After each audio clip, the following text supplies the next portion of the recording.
क्या एक इंसान पूरे देश की राजनीति बदल सकता है? ऐसा इंसान जिसने इंडिया में न्यू एज ऑफ पॉलिटिक्स की शुरुआत की। ऐसा इंसान जिसने नरेंद्र मोदी, राहुल गांधी, ममता बनर्जी, अरविंद केजरीवाल, एमके स्टालिन जैसे कई नेताओं को गद्दी हासिल या फिर गद्दी पर बने रहने में मदद की। वो इंसान जिसने अपना जॉब डिस्क्रिप्शन खुद बनाया और नए भारत का बना पहला पॉलिटिकल कंसल्टेंट। और क्या अब राजा बनाते बनाते खुद राजा बनना चाह रहा है? और ये सब इसने किया कैसे? क्या और आखिर कौन है प्रशांत किशोर?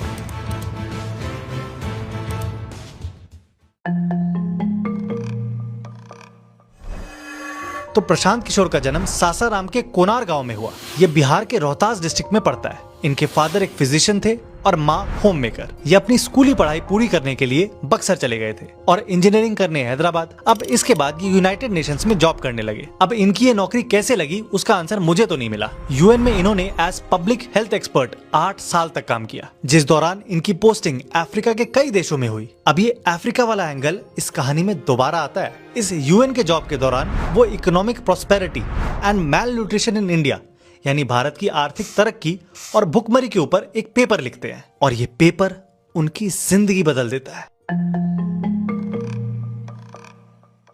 तो ये इकोनॉमिक प्रोस्पेरिटी वाला पेपर तब के भारत के पीएम मनमोहन सिंह तक पहुंच जाता है। अब इस पेपर में मैल न्यूट्रिशन वर्सेस ग्रोथ का कंपैरिजन किया हुआ था कि कैसे ग्रोथ के बावजूद भारत में इतनी भुखमरी है। और इस चीज के लिए प्रशांत ने एग्जाम्पल के तौर पर बार बार गुजरात का यूज किया था कि कैसे गुजरात में इतनी ग्रोथ हुई फिर भी इतनी ज्यादा भुखमरी है। अब ये पेपर तब के गुजरात के चीफ मिनिस्टर नरेंद्र मोदी तक भी पहुंच जाता है और मोदी प्रशांत को कॉफी के लिए इनवाइट करते हैं और प्रशांत के एंथुजियाज्म और फ्रेश आइडियाज को सुनकर उन्हें उसी समय सीएम ऑफिस में काम करने का ऑफर भी दे देते हैं। और यहीं से प्रशांत किशोर की पॉलिटिकल स्ट्रैटेजिस्ट की जर्नी शुरू हो जाती है।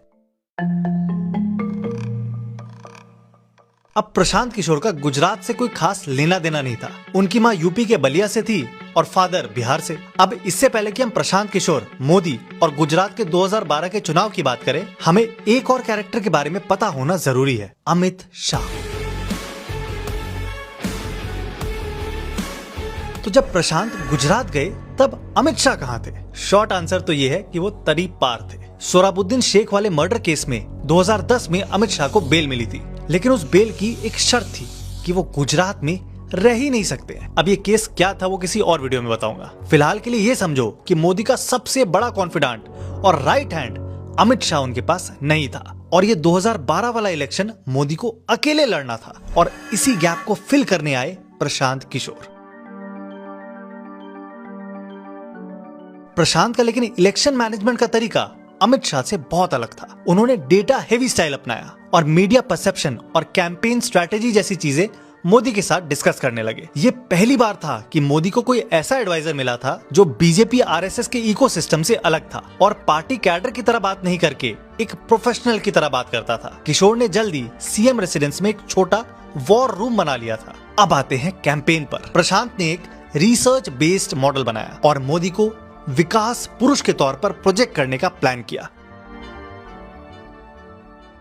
जिसमें जोर दिया जाएगा मोदी के गुजरात मॉडल पर कि कैसे रोड, इलेक्ट्रिसिटी और इंडस्ट्रीज गुजरात में मोदी के टेन्योर में बढ़ी है और हिंदुत्व पोलराइजेशन वाले एंगल को साइड कर दिया। किशोर ने एक और काम किया। उन्होंने यंग प्रोफेशनल्स जैसे इंजीनियर्स, एमबीएस और पॉलिसी रिसर्चर्स हायर किए और उन्हें गांधीनगर बुला लिया और अपने वॉर रूम का हिस्सा बना लिया। यहाँ पर एक्सटेंसिवली हर एक कॉन्स्टिट्यूएंसी के हिसाब से डेटा और मीडिया प्लानिंग की गई। अब ये सब देखकर बीजेपी के पुराने नेताओं को कुछ समझ नहीं आ रहा था कल का आया बंदा पूरी पार्टी को कैसे मैनेज कर रहा है। उन्होंने ओपनली इसका विरोध भी किया, लेकिन प्रशांत के ऊपर मोदी का हाथ था और मोदी को प्रशांत का स्टाइल पसंद आ गया था। अब सितंबर 2012 को मोदी ने लॉन्च की विवेकानंदा युवा विकास यात्रा, जो कि एक मैसिव रोड शो था जो कल्चर, नेशनलिज्म और डेवलपमेंट को प्रोजेक्ट करता था। किशोर और उनकी टीम ने ब्रांडिंग, विजुअल्स और स्लोगन्स सबको ऐसे डिजाइन किया था कि सिर्फ एक मैसेज जाए, विकास। इस यात्रा के बाद मोदी का नाम विकास से ऐसा जुड़ा कि उनकी रेपुटेशन विकास पुरुष की हो गई। अब कैंपेन एक आदमी पर बेस करने का सबसे बड़ा प्रॉब्लम है कि इतने बड़े राज्य में वो कैसे पहुंचेगा, वो भी लिमिटेड टाइम में इतने लोगों को छूना पॉसिबल नहीं होता है। इसका तोड़ प्रशांत ने टेक्नोलॉजी के थ्रू निकाला। मोदी का होलोग्राफिक प्रोजेक्शन करवाया गया जिसके थ्रू मोदी की 3D इमेज राज्य के अलग अलग जगहों पर एक साथ चलाई गई। इससे मोदी का चेहरा तो लोगों तक पहुंचा ही, पर साथ ही मोदी का टेक्नोलॉजिकली एडवांस होने वाला मैसेज भी गया, यानी वही विकास पुरुष वाले नैरेटिव को बल मिला। और मीडिया में भी इस बात का बहुत हल्ला हुआ। अब ये सब चल ही रहा था कि इसी बीच अमित शाह को सुप्रीम कोर्ट से गुजरात वापस आने की परमिशन मिल गई। शाह ने नारनपुरा से पर्चा भी भरा, लेकिन तब तक अमित शाह के इलेक्शन कैंपेन मैनेज करने वाले रोल को प्रशांत किशोर ने पूरी तरीके से हाईजैक कर लिया था। और फाइनली दिसंबर में रिजल्ट्स आ गए। बीजेपी 182 सीट में से 115 सीट जीत गई, जिससे नरेंद्र मोदी लगातार तीसरी बार बन गए गुजरात के मुख्यमंत्री, जो किसी भी नेता के लिए बहुत बड़ी बात है। इस कैंपेन से प्रशांत किशोर ने अपने लिए भारतीय राजनीति में जगह बना ली थी और इस रोल को कहा जाने लगा political strategist. 3D rallies, war rooms, message discipline जैसे कॉन्सेप्ट्स काफी रेवोल्यूशनरी साबित हुए और प्रशांत का टास्क 1 सक्सेसफुली कंप्लीट हुआ। लेकिन अब एक इतना बड़ा रास्ता खुल गया था कि नरेंद्र मोदी और प्रशांत किशोर के पास पूरे भारत पर राज करने का मौका था। अब मोदी ने गुजरात चुनाव में तीसरी बार जीत दर्ज करते ही अपने आप को नेशनल लीडर के तौर पर प्रोजेक्ट करना शुरू कर दिया। और फाइनली जून 2013 की बीजेपी की एग्जीक्यूटिव कमेटी की मीटिंग में नरेंद्र मोदी को बीजेपी के 2014 चुनाव के कैंपेन का हेड बना दिया गया। गुजरात के मुख्यमंत्री श्री नरेंद्र मोदी को चुनाव अभियान समिति का चेयरमैन घोषित किया है।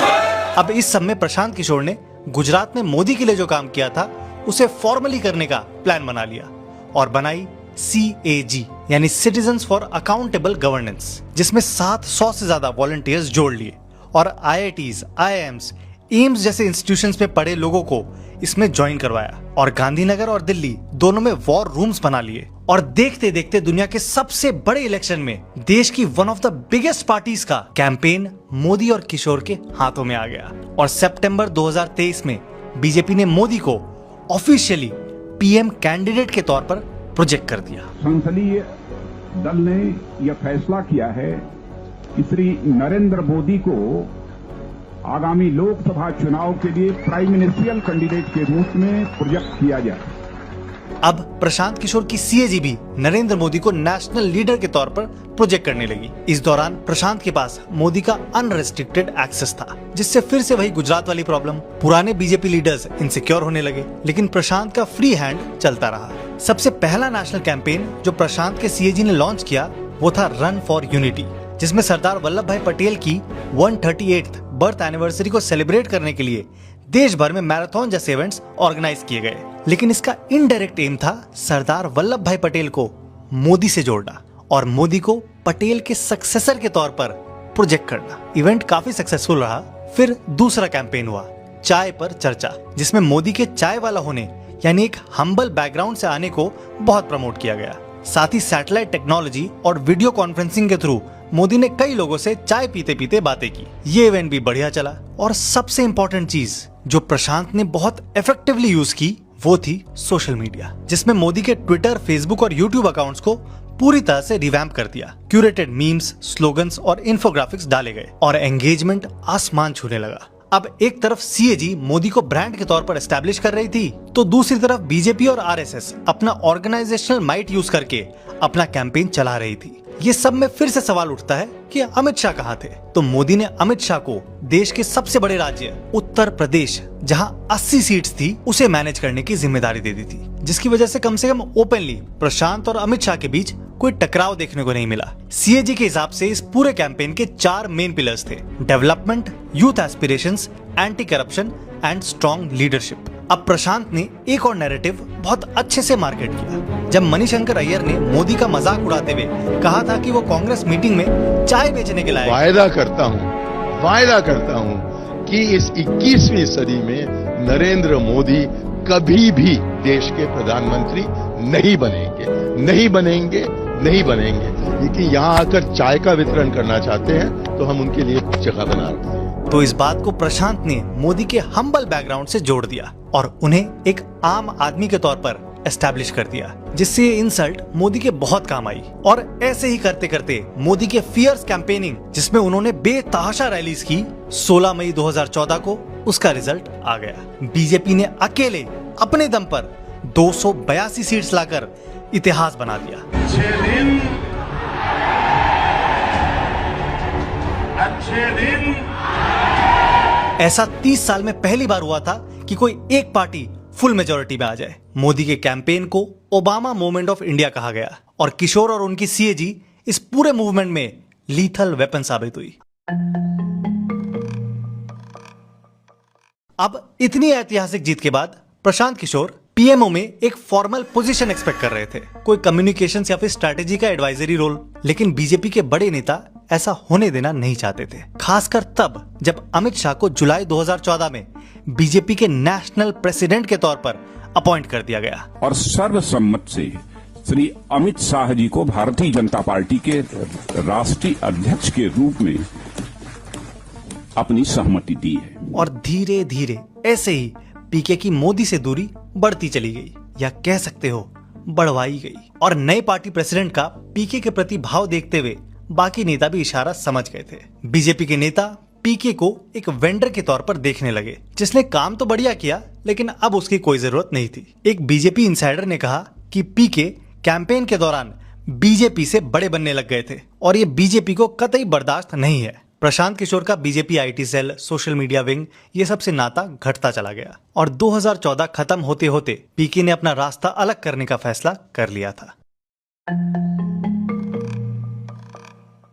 बीजेपी से साइडलाइन होने के बाद जेडीयू के नेता पवन वर्मा ने पीके को एक आदमी से इंट्रोड्यूस करवाया, ऐसा इंसान जो प्रशांत को उसका टास्क 3 देने वाला था और बीजेपी से इतर उनके करियर की पहली सीढ़ी बनता, नीतीश कुमार। तो नीतीश कुमार ने मोदी के पीएम नॉमिनेशन बनते ही अपनी पार्टी को एनडीए से अलग कर लिया। नहीं, हम लोगों ने कोई फैसला जल्दीबाजी में नहीं लिया है और जो हालात और बीजेपी के साथ अपना 17 साल पुराना रिश्ता तोड़ लिया। लेकिन 2014 के लोकसभा इलेक्शन में जेडीयू सिर्फ 2 सीट जीत पाई और यही देखते हुए जून 2015 में नीतीश कुमार ने आरजेडी और कांग्रेस के साथ मिलकर आने वाले विधानसभा चुनावों के लिए बनाई महागठबंधन और स्ट्रेटेजिस्ट के तौर पर प्रशांत किशोर को चुना, क्योंकि वो बीजेपी के रग रग से वाकिफ थे और ब्रांड मोदी को काउंटर करने का फॉर्मूला भी वही बना सकते थे। और जहां तक प्रशांत का सवाल था, ये उनके लिए भी बीजेपी से बदला लेने का एक अच्छा मौका था। और बाद में उन्होंने एक इंटरव्यू में कहा भी था, I believed from the very beginning that Nitish Kumar was a wholesome product to sell. He had performance, credibility, a sober personality, and a formidable reputation as an administrator. If anything was missing, it was that he wasn't being regarded as a heavyweight politician. So the first step was to position him as a politician. अब पीके का इस चुनाव में एक और बहुत important role था, नीतीश और लालू के बीच एक ब्रिज के तौर पर काम करना और दोनों के बीच कोऑर्डिनेशन बनाना। तो फाइनली पीके ने जून 2015 में नीतीश की टीम ज्वाइन कर ली और नीतीश कुमार के घर पर रहने लगे। लेकिन टाइम ज्यादा नहीं था। पीके के हाथ में ये मौका इलेक्शन के कुछ ही महीनों पहले आया था और प्रशांत को सीएजी को एक बड़े ऑर्गेनाइजेशन में तब्दील करने का ये एक सही मौका लगा और उन्होंने बनाई IPAC, Indian political action committee, जिसका सोल पर्पस था पॉलिटिकल पार्टीज और पॉलिटिशियंस को इलेक्शन जिताने में मदद करना। अब बिहार में पीके के पास बीजेपी जितना अंधा बजट तो था नहीं, तो कम पैसों में सारा काम निकालना था। तो उन्होंने 5000 साइकिल्स निकलवा दी और पूरे बिहार में छोड़ दी, जिसमें वॉलंटियर्स बिहार के कोने कोने में जाकर एक चिट्ठी बांट रहे थे। इसे कहा गया पर्चा पे चर्चा।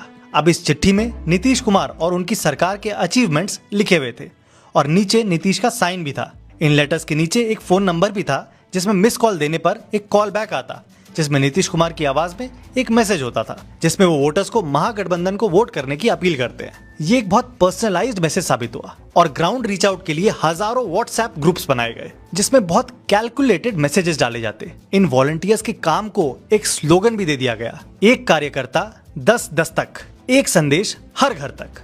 अब जैसे चाय वाले इंसल्ट को पीके ने मोदी के लिए हीरो कैंपेन बना दिया था, ऐसा ही कुछ बिहार में भी हो गया। लेकिन इस बार मौका दिया मोदी ने। तो इस वीडियो को बनाने में हमने कई एआई टूल्स का यूज किया है, जैसे इमेज जनरेशन और आर्टिकल्स और वीडियोस ढूंढने में। और अगर आप भी ये स्किल्स अपने करियर को इंप्रूव करने में यूज करना चाहते हो तो मैं आपको इनवाइट करता हूँ एक एक्सक्लूसिव 2-डे लाइव एआई ट्रेनिंग प्रोग्राम में, जो हो रहा है इस वीकेंड सैटरडे और संडे सुबह 10 बजे से शाम 7 बजे तक। नॉर्मली इसकी कीमत 10,000 रुपए होती है, लेकिन आप इसे अटेंड कर सकते हो बिल्कुल फ्री में। और इसे ऑर्गेनाइज कर रहा है आउटस्किल, दुनिया का पहला एआई फोकस्ड एजुकेशन प्लेटफॉर्म, जिसे सपोर्ट कर रहे हैं वर्ल्ड के टॉप एआई फाउंडर्स और इन्वेस्टर्स। इस 16 घंटे के इंटरैक्टिव ट्रेनिंग में आप सीखोगे अपना पर्सनल एआई टूल किट बनाना, 10+ ऐसे टूल्स के साथ जो ऑलरेडी इंडस्ट्रीज को बदल रहे हैं, प्रॉम्प्ट इंजीनियरिंग की मास्टरी ताकि आप एआई से वही काम करवा सको जो आप चाहते हो, डेटा एनालाइज करना और रेपिटेटिव टास्क को ऑटोमेट करना बिना एक भी लाइन कोड लिखे, प्रेजेंटेशन, इमेजेस और वीडियोस प्रोफेशनल क्वालिटी में बनाना, वो भी सिर्फ मिनट्स में, और अपने लिए एआई एजेंट्स और टूल्स डेवलप करना जो आपको एक अलग एज देगा। सीट्स लेकिन लिमिटेड है, तो इस वीडियो के बाद डिस्क्रिप्शन में दिए लिंक पर क्लिक करके अपना सीट सिक्योर कर लेना। आपको एक व्हाट्सएप ग्रुप में भी ऐड किया जाएगा जहां आपको बाकी की सारी इंफॉर्मेशन मिल जाएगी। अब चलिए हमारी कहानी पर लौटते हैं। मोदी ने मुजफ्फरपुर की एक रैली में कहा कि नीतीश के डीएनए में कोई प्रॉब्लम है, शायद डीएनए में ही कोई गड़बड़ है। वो एनडीए के साथ की गई गद्दारी के बारे में कुछ बोलना चाह रहे होंगे, लेकिन पीके ने इस बात को पकड़ लिया और मोदी के इस बयान को पूरे बिहार के लिए एक इंसल्ट बताया कि कैसे मोदी ने बिहारी डीएनए को खराब बताया है, और एक डीएनए कैंपेन चला दिया जिसमें बिहार के लोगों के बाल और नाखून के सैंपल्स पीएम ऑफिस भेजे गए। इस इलेक्शन में एक स्लोगन भी बहुत चला, बिहार में बहार है, नीतीश कुमार है। अब यही नीतीश की डेवलपमेंट वाली इमेज और लालू का जाति वाला बेस इतना खतरनाक कॉम्बिनेशन बना कि वही भाजपा जो कुछ ही महीनों पहले लोकसभा इलेक्शन में क्लीन स्वीप करके गई थी, वो बिहार सरकार से बाहर हो गई और महागठबंधन की 243 सीट्स में से 178 सीट्स आ गई। वहां दूसरी तरफ बीजेपी की सिर्फ 53। प्रशांत किशोर का कद आसमान पर पहुंच गया, क्योंकि ये हैट्रिक था। भारत के नेताओं को एक ऐसा इंसान मिल गया था जो उनके इलेक्शन जीतने का डिसाइडिंग फैक्टर बन सकता था। ये मॉडर्न इंडियन पॉलिटिक्स का एक बहुत बड़ा ब्रेक थ्रू था। अब नीतीश कुमार वो बीजेपी वाली गलती दोहराना नहीं चाहते थे। उन्होंने पीके को कैबिनेट मिनिस्टर के रैंक वाली एडवाइजरी रोल दे दी, लेकिन सरकार सिर्फ सीएम से नहीं चलती है। वहां की ब्यूरोक्रेसी और नेता दोनों पीके को एक आउटसाइडर के तौर पर देखते थे। अब बिहार के बाद पीके को एक बहुत अनकॉमन जगह से एक ऑफर आता है, अफ्रीका से। अब याद करो, मैंने कहा था यूएन के टाइम पीके अफ्रीका में थे, तो वहीं से उनके ये कनेक्शंस थे। तो तंजानिया की रूलिंग पार्टी सीसीएम के तरफ से स्ट्रेटेजिक एडवाइस देने का ऑफर आया। आईपैक की एक टीम को तंजानिया में स्टेशन कर दिया गया और सीसीएम जीत भी गई। पीके की रेपुटेशन दिन प्रतिदिन बढ़ती चली गई, बिहार से लेके तंजानिया तक। तो कांग्रेस के veteran leader captain Amarinder Singh अपने सर्वाइवल की लड़ाई लड़ रहे थे। पिछले 2 इलेक्शन वो बुरी तरह से हारे थे और इस बार उन्होंने पीके को कांटेक्ट किया ताकि वो अकाली बीजेपी कॉम्बिनेशन का तोड़ निकाल सके। किशोर इस टास्क के लिए अपनी टीम के साथ पंजाब शिफ्ट हो गए और अमरिंदर सिंह के लिए कैंपेन इंजीनियर करना स्टार्ट कर दिया। इनकी ब्रांडिंग होनी थी एज पंजाब द कैप्टन, और उसी फॉर्मूला को यूज करते हुए लॉन्च किए कॉफी विद कैप्टन और बनाई कैप्टन्स ग्रीवियंस कमेटी, जिसके थ्रू लोकल कप्तान्स यानी हेड वॉलंटियर्स हर डिस्ट्रिक्ट में अपॉइंट किए। अब कैप्टन अमरिंदर सिंह को प्रशांत की ये गिमिकी तरीके पसंद नहीं आए, लेकिन फिर भी उन्होंने काम जारी रखा। कैप्टन जब पंजाबी एनआरआईज को रिझाने के लिए कनाडा एक लंबे ट्रिप पर जा रहे थे तो पीके ने मना कर दिया और कैप्टन को वापस जल्दी आना पड़ा, क्योंकि कैंपेनिंग का समय बहुत कीमती होता है। और इन सभी हिकअप्स के बावजूद पंजाब में कांग्रेस जीत जाती है और 117 में से 77 सीट्स आ गए। कांग्रेस की ये मोदी एरा की पहली सिंगल हैंडेड विक्ट्री थी। और इसके बाद कैप्टन अमरिंदर ने खुद कहा भी कि Kishore team was absolutely critical to the victory, और कैप्टन ने ही राहुल गांधी को कहा कि वो पीके को यूपी चुनाव के लिए ले ले। अब यूपी के 2017 के विधानसभा चुनाव आ गए थे और प्रशांत को इस बार कांग्रेस की मदद करनी थी। उन्होंने कांग्रेस को ब्राह्मण, दलित और मुस्लिम्स का कोलेशन रीबिल्ड करने का रोड मैप दिया और नारा दिया 27 साल यूपी बेहाल। राहुल गांधी को पद यात्रा, किसानों के साथ इंटरेक्शन, मंदिर जाना, ये सब करने को कहा ताकि उनकी वो अलूफ इमेज थोड़ी चेंज हो। कई लोन वेवर फॉर्म्स बंटवाए। अब इसी बीच पीके ने गलत पासा चल दिया। कानपुर में सीक्रेटली कांग्रेस ब्राह्मण कॉन्क्लेव चलवाया अपर कास्ट वोटर्स को रिझाने के लिए, लेकिन ये बात लीक हो गई। अब इससे अपर कास्ट वोटर्स तो क्या ही जुड़े, लेकिन मुस्लिम्स और दलित्स नाराज जरूर हो गए और फिर से वही ओल्ड वर्सेस न्यू वाला टसल भी था। पीके के नए तरीके कांग्रेस के पुराने नेताओं को पसंद नहीं आ रहे थे। अब पीके ने कांग्रेस को एक सीएम फेज भी अनाउंस करने का सजेशन दिया और हाई कमांड ने दिल्ली की फॉर्मर सीएम शीला दीक्षित का नाम आगे कर दिया। आप सीएम कैंडिडेट कहिए या पार्टी का चेहरा कहिए, किसी भाषा में श्रीमती शीला दीक्षित। लेकिन पीके ने इसका अपोज किया क्योंकि दीक्षित ने एंटी यूपी बिहार कमेंट्स पहले पास किए हुए थे। लेकिन हाई कमांड ने पीके की बात को नजरअंदाज करते हुए नाम अनाउंस कर दिया। स्टेट पार्टी प्रेसिडेंट को भी लेके पीके की अलग ओपिनियन थी, मगर हाई कमांड ने राज बब्बर को स्टेट हेड बना दिया। लेकिन पार्टी ने राज बब्बर को जिम्मेदारी देने का फैसला किया।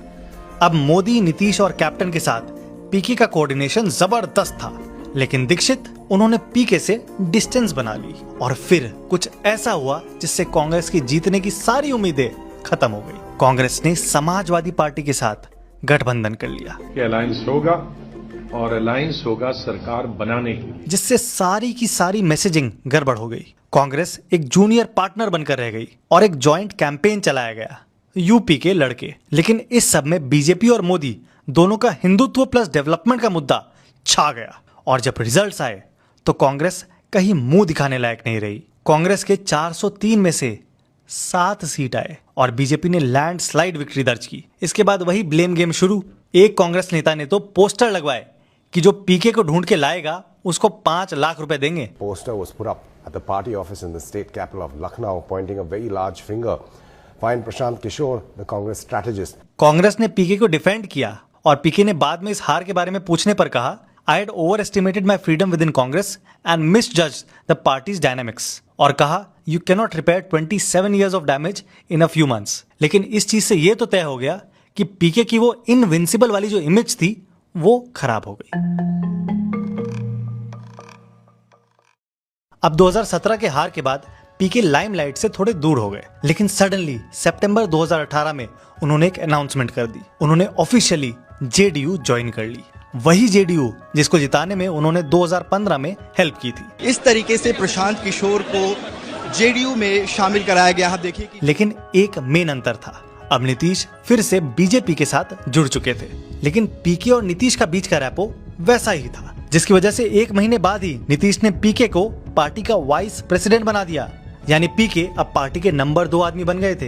हो सकता है नीतीश पीके को एक बड़े पॉलिटिकल रोल के लिए तैयार कर रहे हो, लेकिन 2019 खत्म होते होते मामला गड़बड़ाने लगा और इसका सबसे बड़ा मुद्दा बना CAA, सिटीजनशिप अमेंडमेंट एक्ट। पीके के हिसाब से ये कानून डिस्क्रिमिनेटरी था, लेकिन जब आप उसको एनआरसी से जोड़ देते हैं तब वो डिस्क्रिमिनेटरी हो जाता है और इसका पूरा विरोध किया।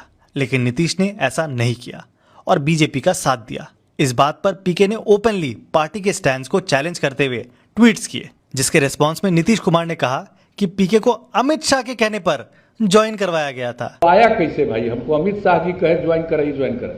जिसके बाद पीके ने और ट्वीट्स किए। फाइनली पीके को एंटी पार्टी एक्टिविटीज का हवाला देकर निकाल दिया गया। यानी पीके एज अ नेता बस 16 महीने टिक पाए और जाते जाते फिर ट्वीट किया कि good luck to retain the CM chair. वहां दूसरी तरफ आईपैक अपना काम कर रही थी।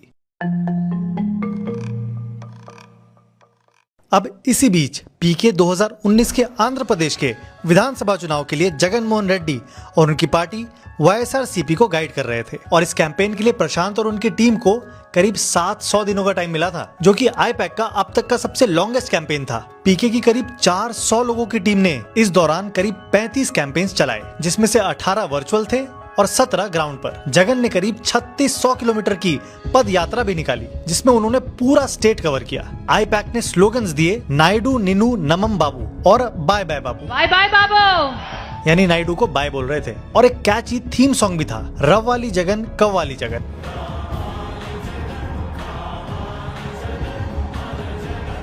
जिसका मतलब था Jagan should come, we want Jagan, जो इतना वायरल हुआ कि उस पर 22 मिलियन व्यूज आ गए। और इस सब का नतीजा हुआ कि YSRCP ने क्लीन स्वीप करते हुए 175 में से 151 सीट्स जीत ली और तीनों की तीनों लोकसभा सीट्स भी। ये टास्क आईपैक का अब तक का सबसे सक्सेसफुल कैंपेन था। पीके ने अपने आप को एक नॉन हिंदी स्टेट में भी प्रूव कर दिया था।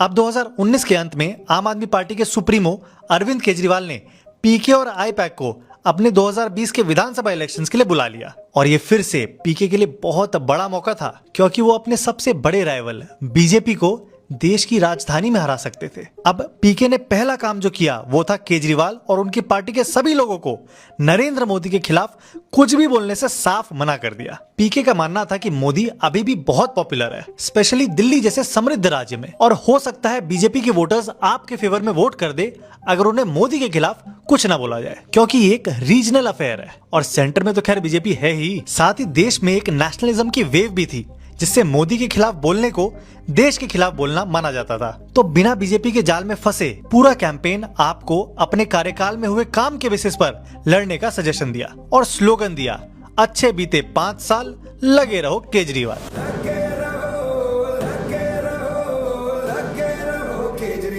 आपके नेता हर डिबेट में स्कूल्स, मोहल्ला क्लिनिक्स, बिजली और पानी जैसे मुद्दों पर ही बात करते और नेशनल इश्यूज के सारे क्वेश्चंस को अवॉइड कर देते। लेकिन पीके की स्ट्रेटेजी बहुत सिंपल थी, किसी भी तरह के पोलराइजेशन में नहीं पड़ना है। केजरीवाल टीवी चैनल्स पर जाकर हनुमान चालीसा सुना रहे थे। श्री गुरु चरण सरोज रज। इसी बीच एक एमपी ने केजरीवाल को आतंकवादी बोल दिया। Protesting with a placard that says, and I quote, आतंक का दूसरा नाम अरविंद केजरीवाल। और उसका भी केजरीवाल को बहुत फायदा मिला।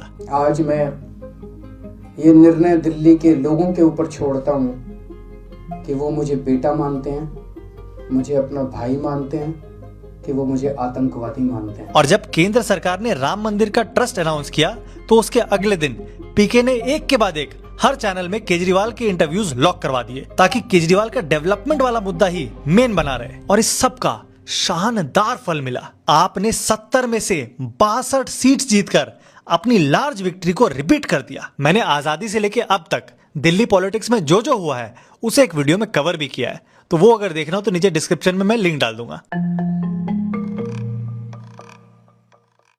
अब प्रशांत किशोर को अपने स्ट्रेटेजिक सर्विसेज के लिए 2021 में ममता बनर्जी यानी दीदी ने बुलाया। सीपीएम का वर्चस्व खत्म होने के बाद दीदी की टीएमसी वेस्ट बंगाल पर एक छत्र राज कर रही थी, लेकिन मोदी एरा में बीजेपी एक फॉर्मिडेबल पावर बनती जा रही थी और ये इलेक्शन दीदी के लिए जीतना बहुत जरूरी था, क्योंकि दीदी 2 टर्म पावर में रह चुकी थी, तो उसके एंटी इनकम्बेंसी को काउंटर करना बहुत जरूरी था। साथ ही सेंटर में इतनी पावरफुल बीजेपी को बंगाल एक इम्पोर्टेंट किले की तरह नजर आ गया था और 2019 के लोकसभा चुनाव में 18 सीट्स अपनी खाते में डलवा ली थी, जो कि किसी भी सेंट्रल पार्टी के लिए बंगाल में पहली बार हो रहा था। पीके और उनकी टीम दीदी के साथ 2 साल काम करती है, जिसमें मोदी और शाह को काउंटर करने के लिए नारा दिया गया, बांग्लार निजेर चाय। बांग्ला निजेर में एक ही चाय। मतलब बंगाल को अपने लोग चाहिए, बाहरी नहीं। एक आउटरीच प्रोग्राम बनाया गया जिसे कहा गया दीदी के बोलो, और ममता बनर्जी की इमेज को रिकैलिब्रेट करने की कोशिश की। लेकिन इस सब के बीच पीके की एक ऑडियो क्लिप वायरल हो गई, जिसमें वो ये कहते हैं, मोदी है पॉपुलर, यहाँ काफी पॉपुलर। अगर आप लीडर का हम लोग सर्वे कर रहे हैं तो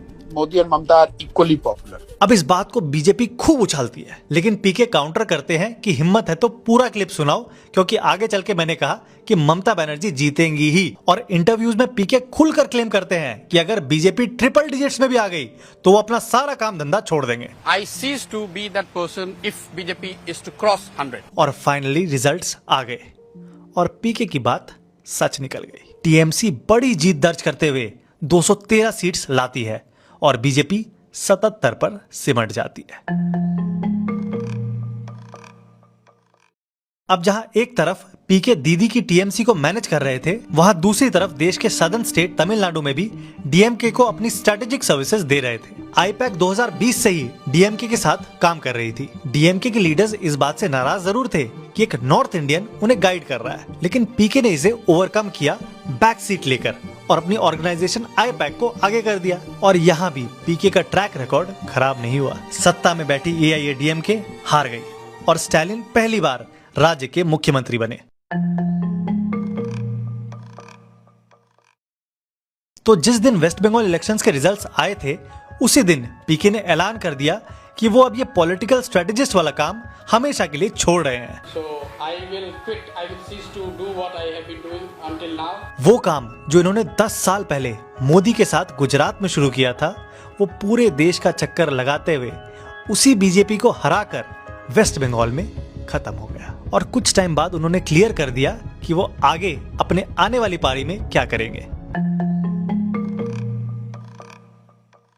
तो पीके को सोनिया, प्रियंका और राहुल गांधी ने कांग्रेस पार्टी के रिवाइवल के लिए कांटेक्ट किया। पीके ने एक प्रेजेंटेशन भी दी, लेकिन प्रशांत की काफी शर्तें थी, जैसे वो सिर्फ सोनिया गांधी को रिपोर्ट करेंगे और उन्हें पार्टी में स्ट्रक्चरल चेंजेस के लिए फ्री हैंड दिया जाएगा। कांग्रेस ने इस सब के बजाय उन्हें पार्टी ही ज्वाइन करने का ऑफर दे दिया, लेकिन कांग्रेस इतनी ऑटोनॉमी देने के मूड में तो नहीं थी। पीके ने ये ऑफर मना कर दिया और इस बारे में ट्वीट करते हुए कहा, I declined the generous offer of Congress to join the party. अब पीके ने मई 2022 में पटना में जन स्वराज अभियान का ऐलान कर दिया कि वो बिहार में 3500 किलोमीटर से ज्यादा पद यात्रा करेंगे और लोगों को अपने इस अभियान से जोड़ेंगे। और ये मोमेंट पीके की ऑफिशियल पॉलिटिकल एंट्री के तौर पर देखा जा सकता है। उन्होंने इस अभियान का आइडियल महात्मा गांधी को माना और 2 अक्टूबर 2022 को ये यात्रा शुरू कर दी। अब उन्होंने इस अभियान के 3 मेन ऑब्जेक्टिव्स बताए। बिहार के हर गांव तक अपनी बात पहुंचाना, वहां के लोगों को सोच समझकर वोट देने की अपील करना और भारत के लिए एक डेवलपमेंट का रोड मैप बनाना। किशोर इस यात्रा के दौरान हर दिन लगभग 15 से 20 किलोमीटर तक चलते और उनके हिसाब से उन्होंने बिहार के 60% गांव कवर कर लिए। लोगों ने उनके इस अभियान की फंडिंग को लेकर काफी सवाल उठाए कि उनके पास इतना बड़ा अभियान चलाने के पैसे कहां से आए। और इसी सब के बीच 2 अक्टूबर 2024 को पटना के गांधी मैदान में जन स्वराज अभियान को एक पार्टी का रूप दे दिया गया। इसके पहले वर्किंग प्रेसिडेंट बने retired IFS officer Manoj Bharti. Jan Swaraj party को स्कूल बैग का सिंबल अलॉट हुआ, जो कि काफी अप्रोप्रिएट भी है क्योंकि पीके लगातार हर गांव में पढ़ाई की बात तो जरूर करते हैं। उन्होंने ये भी ऐलान किया कि वो बिहार में शराबबंदी जन स्वराज की सरकार बनने के 1 घंटे के अंदर हटा देंगे। 1 घंटे में हट जाएगी। और भी कई क्लेम्स किए हैं, जैसे जन स्वराज सारी की सारी 243 सीट लड़ेगी और किसी भी पार्टी के साथ अलायंस नहीं करेगी। और ये भी कि उन्हें अगर क्लियर मेजोरिटी नहीं आती है तो वो सरकार नहीं बनाएंगे और अपनी बहुत बड़ी हार मानेंगे। लेकिन लेट 2024 में इसकी पहली परीक्षा हो गई। बिहार में 4 सीट्स पर बाई इलेक्शंस होने थे। पीके ने अपनी सिर्फ 1 महीने पुरानी पार्टी को इन 4 सीट्स पर उतार दिया, लेकिन चारों के चारों कैंडिडेट्स बुरी तरह से हार गए। यहाँ तक तो 3 की जमानत तक जब्त हो गई। अब ये माना जा सकता है कि पीके के लिए ये एक मॉक टेस्ट था 2025 के विधानसभा चुनावों का। और इन इलेक्शन से उन्हें ये तो समझ आ गया होगा कि इलेक्शन लड़ना और लड़वाना 2 अलग चीजें हैं। उनके हिसाब से इस पार्टी से लाखों लोग जुड़ चुके हैं और वो एक्टिवली कैंपेन भी कर रहे हैं। लेकिन अब पीके और उनकी पार्टी का आगे क्या होगा वो तो वक्त ही बताएगा। तो ये थी प्रशांत किशोर की पूरी कहानी। इस वीडियो को अंत तक देखने के लिए थैंक यू। ऐसी वीडियोस बनाने में काफी मेहनत लगती है, तो अपने व्यूज नीचे कमेंट्स में जरूर बताना। और हम आने वाले वीडियोस में और भी इंटरेस्टिंग टॉपिक्स को कवर करेंगे, इसलिए सब्सक्राइब कर लेना। Thank you.